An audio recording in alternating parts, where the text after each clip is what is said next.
Le crime organisé a donc frappé encore une fois.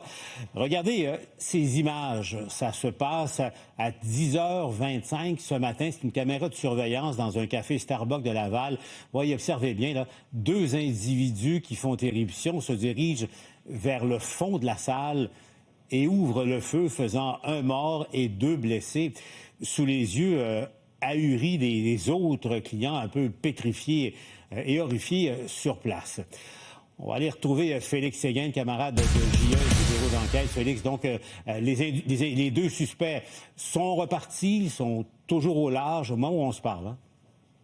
Exactement. La police n'a toujours pas mis de grappin sur ces suspects. Par contre, on nous promet une enquête assez rapide. Là. Au cours des prochains jours, là, il pourrait y avoir des développements dans cette enquête-là. Ce qu'on croit, c'est que les policiers ont quand même une bonne explication de ce qui a pu se passer et une bonne piste à suivre aussi en vue de l'arrestation de ces suspects, sans toutefois vouloir nous en dire davantage. Alors maintenant que ça est dit, Paul, j'attire votre attention sur ces images-là de confession policière. On nous disait tantôt que les images que mon collègue Kevin Crane Desmarais a obtenues parlent d'elles-mêmes. Si des gens dans le café ou si les cibles de l'attentat d'aujourd'hui avaient été assises plus à l'avant vers la vitrine du café, il y aurait eu beaucoup de chances d'avoir des balles perdues qui se seraient logées à l'arrière de ce café et même probablement chez une victime qui aurait pu en être une victime innocente.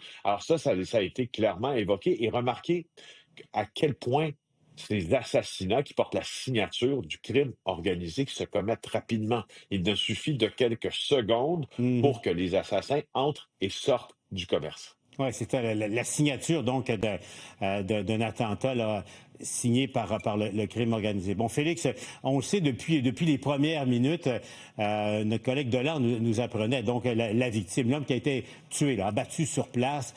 On voit sa photo, là, surnommé Bobby le Grec. Il était lui-même identifié au monde interlope. C'est un caïd, Félix, qui était spécialisé, as-tu appris, dans tout le phénomène d'extorsion. Oui. Alors, on le surnommait le roi de Laval. Alors, Charles Malos Théologio, il traîne une réputation qui lui vient du quartier Parc Extension à Montréal, là où les fameux frères Scopa, donc les mafieux calabrais, officiaient il y a de ça là, quelques années, évidemment avant leur décès, là, survenu de manière violente. Alors, Charalambos était entre autres un de leurs partenaires dans des affaires d'exportation, d'importation et de vente d'héroïne et d'autres types de substances également. Par contre, au cours des dernières années, celui qu'on surnommait Bobby le Grec, donc, a déménagé ses pénates à Laval et en menait extrêmement large dans le domaine de l'extorsion. Vous l'avez bien dit, mais pas que. Dans le domaine aussi des contrats de recouvrement de dettes, on pourrait dire ça ainsi. Et il avait la particularité de s'entendre avec toutes les factions du crime organisé, autant les Hells Angels que le crime organisé traditionnel italien, nous dit-on, ainsi que les gangs de rue d'Allégeance Bleue. Donc, c'est un criminel, j'insiste sur ce qu'une source nous a confié, qui était d'une nouvelle génération en termes d'idéologie, c'est-à-dire qu'il avait compris rapidement qu'il valait mieux s'entendre avec toutes les forces en présence qu'être en opposition à celles-ci. C'est la nouvelle nature du crime organisé. On constate donc qu'une redéfinition, Félix, tu nous racontes ça de long en large depuis quelques années maintenant. Fini le temps de la domination de la toute-puissante mafia italienne ou encore des motards. La nature criminelle à horreur du vide, ce sont souvent les gangs de rue ou d'autres caïds là, qui prennent le terrain. Félix, tes sources policières te disent quoi? Là? Parce que ça arrive. Là. Laval aujourd'hui, hier, Saint-Lambert, petite ville tranquille de la Rive-Sud, un crime, un attentat contre un restaurant à la suite d'une demande, encore une fois, de menace d'extorsion. Félix, les sources policières, quoi, les policiers sont débordés. Est-ce que les moyens mis en œuvre sont suffisants en ce moment? Bon, alors sur deux axes. Alors pour ce qui est de ce nouveau type de criminalité, finalement, à force d'en parler, force est de constater, dire ces mêmes sources, qui n'est pas si nouveau que ça. Hein? Alors, les événements de violence, et le directeur du service de police de Laval l'a bien affirmé en conférence de presse, et c'est difficile de faire mentir les chiffres. Les événements où il y a des décharges d'armes à feu, des événements de violence, il y en a moins, exemple, cette année comparativement qu'à l'an dernier, parce qu'on a mis les moyens, puis on a mis les ressources.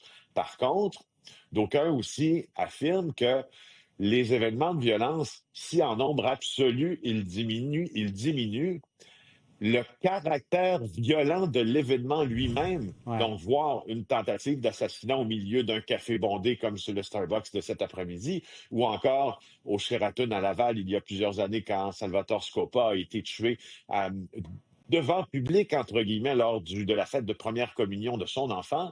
Alors, toutes ces manifestations de violence, bien qu'elles diminuent en nombre, sont plus violentes dans la façon dont elles sont commises. C'est ce que ces sources remarquent. Et puis, du côté policier, parce que ça complique le travail d'enquête. Les choses sont moins simples qu'à l'époque où il y avait soit la mafia, soit les motards. Les gangs de rue sont souvent pas coordonnés, s'improvisent ici et là. Ça ne touche plus que Montréal ou que Québec, là, de plusieurs petites localités, et des corps policiers différents, donc, sont impliqués dans ces Mhm. enquêtes-là. Comment ça fonctionne? Là? Comment le travail... Est-ce qu'il y a une coordination à la hauteur, si on veut, de la réalité complexe d'aujourd'hui? Ben, c'est le crime organisé est en mutation. Et les factions traditionnelles dont vous parliez, Paul, effectivement, quand on sait où est l'ennemi, quand on sait de quoi il a l'air et quelle forme il a, c'est plus facile de le combattre. Maintenant, entre autres, dans la question des extorsions, il y a plusieurs groupes qui se livrent maintenant à ces gestes de rançonnage. Et ces groupes-là sont soit peu ou pas organisés. Souvent, ils sont l'apanage de quelques individus, d'ailleurs, qui, entre guillemets, Paul, s'essaient. Donc, essaient pour une somme modique. Ils auront reçu par le biais d'une application encryptée pour un commanditaire d'aller soutirer quelques milliers de dollars à un restaurateur. C'est survenu dans le cas du Primi Piatti auquel vous référiez en début de conversation. Alors, de connaître ces nouveaux groupes-là qui sont issus des gangs, entre autres comme les Rolling 90s, pour ne pas les nommer, le Arab Power, le Arab with Attitude, c'est un nouveau gang aussi qui existe. Alors, la connaissance de ces groupes-là dans le renseignement criminel policier augmente, mais on n'en est pas rendu à les connaître autant que les groupes criminalisés traditionnels. Alors, est-ce qu'il y a un effort qui est à la mesure de la situation criminelle que l'on vit? La réponse, c'est oui, il y a des tentatives. Est-ce qu'on est rendu à la page? Est-ce qu'on est rendu à niveau avec le développement très rapide et anarchique de ces gangs-là? Des sources font remarquer qu'il y a peut-être des questions à se poser là. Félix Séguin, animateur de JE et du bureau d'enquête. Merci, Félix, encore une fois, pour ton Au revoir. éclairage.